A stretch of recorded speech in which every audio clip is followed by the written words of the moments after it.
In the quiet, wood-paneled study of his home in Küsnacht, Switzerland, surrounded by ancient books and mystical artifacts, Carl Jung did more than just listen to his patient's dreams.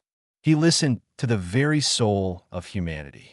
Jung, the brilliant and often controversial successor to Freud, believed that the human psyche was a vast, uncharted territory, an inner cosmos of symbols, archetypes, and hidden energies. He saw people not as simple collections of behaviors, but as living dramas, each with a hero, a villain, a wise old guide, and a hidden monster, all playing their parts within a single mind. His genius was in his ability to see the invisible threads connecting a person's words to their deepest, most unconscious desires and fears. But what if he had a method, a way to cut through the noise of social niceties and polite facades? A way to see, in a mere flash of insight, the true intentions lurking beneath the surface. While Jung never published a literal manual titled The 4-Second Test, his entire body of work points to a profound understanding of rapid human assessment. He understood the subtle dance between the conscious and the unconscious, the mask we show the world and the true face we hide. Today, we will deconstruct his most powerful ideas into a conceptual framework we're calling the 4-Second Test. It's not a stopwatch exercise, but a deep, intuitive process for reading the silent language of the human heart. And by the end of our journey, you'll understand why, in our modern world of distraction and self-deception, an estimated 97% of people fail to use this innate ability, leaving themselves vulnerable to manipulation, betrayal, and the hidden enemies we all encounter in life. So what is this test? It's a 4-step internal process, a rapid-fire sequence of observation and introspection that happens in the time it takes to shake someone's hand. It's about listening not just with your ears, but with your entire being. Let's break it down, second by second. Second one, the primal reaction, the gut feeling. Before a single rational thought forms in your mind, your body has already made a decision. This first second is purely somatic, a message from your oldest, most primitive brain, the limbic system. It's that instant, visceral feeling you get when you meet someone new. Is it a sense of warmth, of ease, of openness? Or is it a subtle clenching in your stomach, a tightening in your chest, a feeling of inexplicable coldness? Jung, like many depth psychologists, believed the body was a vessel of unconscious wisdom. He understood that our gut feelings are not random noise. They are the result of millions of years of evolution, a highly refined threat detection system designed to keep us safe. It's your intuition firing off a flare signal, saying either all clear or proceed with caution. The mistake most of us make is to immediately dismiss this signal. Our logical mind, the prefrontal cortex, jumps in and says, "Don't be judgmental." They seem perfectly nice. But this first second isn't about judgment. It's about data. It's the purest, most unfiltered piece of information you will receive. The test begins by honoring it, by simply noting it without analysis. My body feels tense, or I feel a sense of calm. Second two, the mask slips, the incongruence. Now your conscious mind begins to engage. In this second, you are looking for a single thing, incongruence. A mismatch between what a person is projecting and what their nonverbal cues are communicating. The face can be a carefully constructed mask, what Jung called the persona. It's the polished, socially acceptable version of ourselves we present to the world. But the body rarely lies that you're looking for micro-expressions, those fleeting facial movements that last less than a fraction of a second and betray a person's true emotion. A flash of contempt in the eyes of someone giving a compliment. A flicker of fear on the face of someone boasting about their confidence, that you're also looking at the broader picture.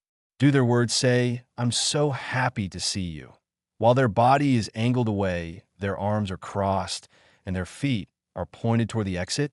Does their tone of voice match the enthusiastic words they're speaking, or is it flat and hollow? This is the moment the persona cracks. A person with hidden negative intentions, be it jealousy, deceit, or resentment, must expend enormous mental energy to maintain their facade. This effort inevitably leads to leaks. The smile that doesn't reach the eyes. The forced laugh that's a fraction of a second too late. The overly firm handshake that feels more like a power play than a greeting. In this second, you are not a mind reader. You are a detective of dissonance. Second 3. The mirror of projection. The shadows whisper. This is the most crucial and most difficult step. It's where Jung's genius truly shines, and it's the primary reason most people fail the test. In this third second, you must turn the spotlight away from the other person and shine it directly on yourself. You have to ask the fundamental Jungian question, is the negativity I am sensing in them actually something that lives inside of me? This is the concept of a shadow. Jung taught that the shadow contains all the parts of ourselves that we have repressed, disowned, and refuse to acknowledge. Our anger, our envy, our insecurity, our greed. Because we cannot bear to see these traits in ourselves, we unconsciously project them onto others. We see our own hidden demons in their faces. So, if you instantly dislike someone and label them as arrogant, you must ask, am I projecting my own repressed arrogance or my deep-seated insecurity about my own humility? If you sense someone as being deceptive, ask, is this a reflection of my own unresolved trust issues from past betrayals? This third second is a moment of radical self-honesty.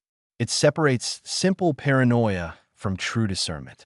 If, after sincere self-reflection, you can confidently say, no, this feeling is not coming from my own baggage, it's a clean signal, then the information you've gathered becomes far more reliable. But if you realize your reaction is intense, emotional, and disproportionate, you may have just learned more about your own shadow than about the person standing in front of you. Second 4. The context and the pattern, the cognitive check. The final second brings it all together. You zoom out from the immediate interaction and assess the context.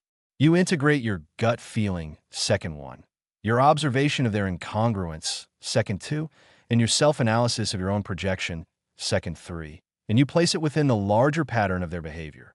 What is the situation? Are they in a high-stress environment, like a job interview, where a certain level of tension is normal? Or are they in a relaxed social setting, where their guardedness is more conspicuous? Does their behavior fit a pattern? If you've known them for a while, does this interaction align with past experiences? A person with good intentions may have a bad day, causing them to seem off. A person with hidden enmity, however, will consistently display these subtle cracks in their facade over time.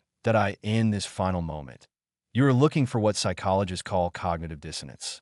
Does the story they're telling you about themselves, through their words, their reputation, their social media profile, align with the data you've just collected in the first 3 seconds?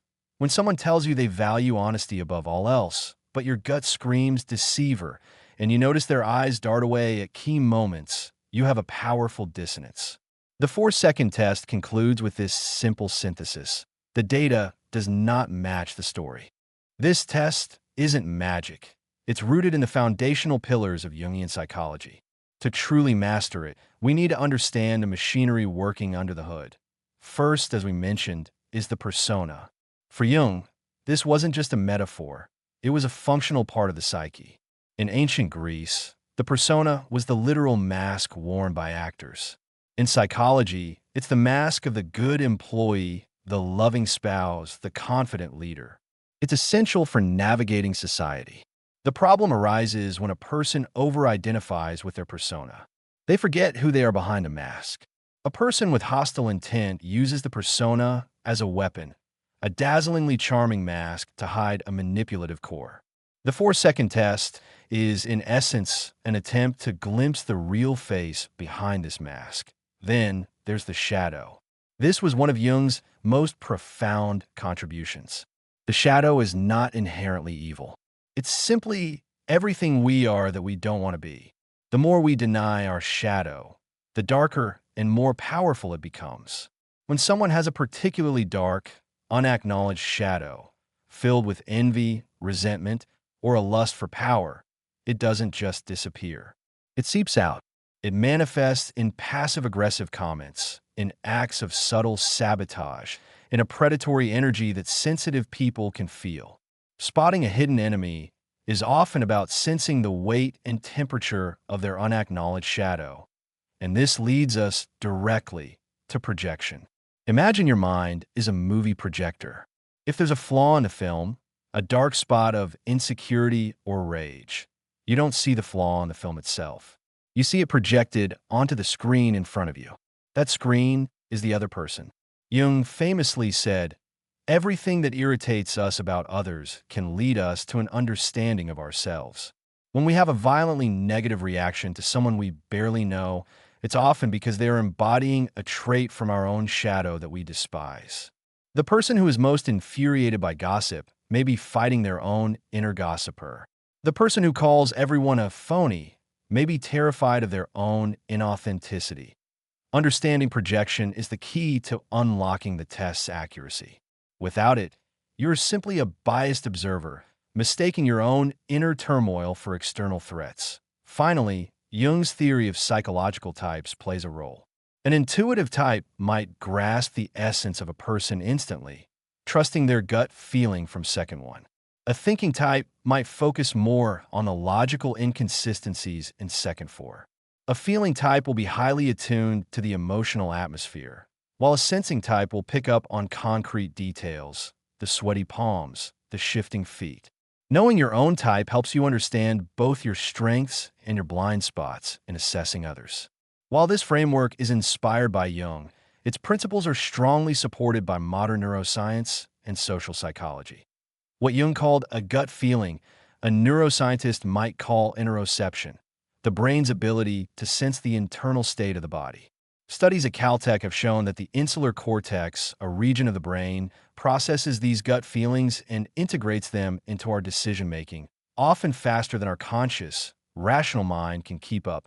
The idea of reading incongruence in second two is the foundation of the work of Dr. Paul Ekman on microexpressions. Ekman proved that 7 universal emotions, anger, fear, disgust, happiness, sadness, surprise, and contempt, are expressed through involuntary facial muscles. These expressions are so fast that an untrained person often misses them, but they are a reliable indicator of a person's true emotional state, regardless of what they are saying. The concept of rapid assessment itself has been popularized by author Malcolm Gladwell as thin slicing. In his book Blink, he presents compelling evidence that our unconscious mind can identify patterns and make astonishingly accurate judgments based on very limited information, a thin slice of experience. This is the 4-second test in action. However, modern psychology also gives us a stark warning, which brings us to the central challenge of this process. Our brains are riddled with cognitive biases, systematic errors in thinking that can derail any attempt at an accurate assessment. There's the halo effect, where we let one positive trait, like physical attractiveness, positively color our judgment of everything else about a person. Conversely, the horns effect is when one negative trait makes us see them as all bad. There's confirmation bias, which causes us to look for and interpret information in a way that confirms our initial gut feeling, ignoring any evidence to the contrary. If second one tells you, "I don't like this person," confirmation bias will spend the rest of the interaction looking for every tiny flaw to prove that initial feeling right. This is the razor's edge of snap judgment. Our brains are equipped with a brilliant high-speed intuitive system, but that same system is plagued by glitches that can lead us to wildly inaccurate, biased, and unfair conclusions. This brings us to the provocative claim in our title. Why do the vast majority of people fail this test? The number isn't from a scientific study, but a conceptual one, representing the common human condition. The failure isn't in our ability to observe, but in our ability to self-reflect. Here are the 4 primary reasons for this widespread failure. Reason 1. We are strangers to our own shadow. This is the single biggest reason. The average person spends very little time in sincere self-reflection. We live in a world of external distractions: our phones, our jobs, our social obligations. We actively avoid sitting in silence with our own uncomfortable thoughts and feelings. As a result, our shadow remains a complete mystery to us. We don't know our own triggers, our own deep-seated insecurities, our own repressed desires. Without this self-knowledge, step 3 of the test, the mirror of projection, is impossible. We become puppets of our own unconscious biases. We walk around projecting our own inner demons onto coworkers, partners, and strangers, creating enemies where there are none, and mistaking our own unhealed wounds for flaws in others. We fail the test because we haven't even opened the textbook on ourselves. Reason 2. The seduction of the persona that we are socially conditioned to accept the mask at face value. Society runs more smoothly that way. We want to believe the charming politician, the confident CEO, the friendly new neighbor. To question the persona feels cynical, rude, or paranoid. Furthermore, we often fall in love with the potential of a person's persona, not the reality of who they are. We see the mask of the perfect partner and ignore all the red flags of incongruence because we are so invested in the story they are selling.